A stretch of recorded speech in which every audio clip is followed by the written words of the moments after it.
अमित एक छोटे शहर का होनहार लड़का था। उसके पिता का स्वर्गवास तभी हो गया था जब वह केवल 5 साल का था। उसकी माँ सुमित्रा सिलाई कढ़ाई करके घर चलाती थी। दिन भर मेहनत करने के बावजूद कई बार घर में 2 वक्त का खाना भी मुश्किल से बन पाता। अमित को पढ़ाई में बहुत रुचि थी, लेकिन गरीबी उसकी राह में बड़ी बाधा थी।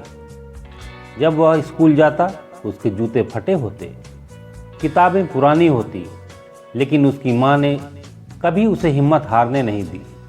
वह हमेशा कहती, बेटा मेहनत करने वालों की कभी हार नहीं होती।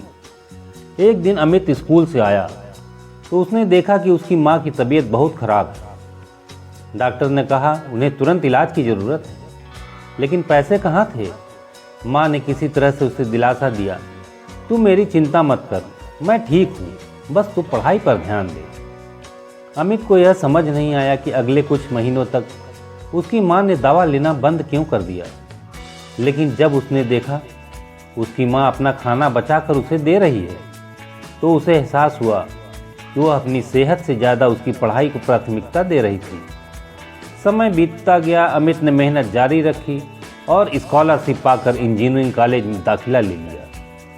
कॉलेज के दौरान उसने छोटे मोटे काम किए, जिससे वह अपनी पढ़ाई और माँ के इलाज का खर्च निकाल सका।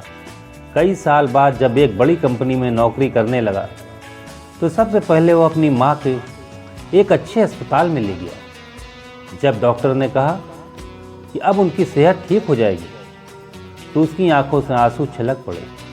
माँ ने उसका माथा चूमा और कहा, आज तेरा संघर्ष मेरी सबसे बड़ी जीत है बेटा।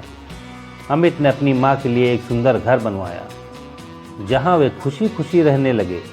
एक दिन जब अमित ने अपनी माँ को नए कपड़े और गहने दिए, तो माँ ने मुस्कुराते हुए कहा, मुझे ये सब नहीं चाहिए, बस तू खुश रहे, यही मेरी सबसे बड़ी दौलत है। माँ की ममता दुनिया की सबसे अनमोल चीज़ होती है।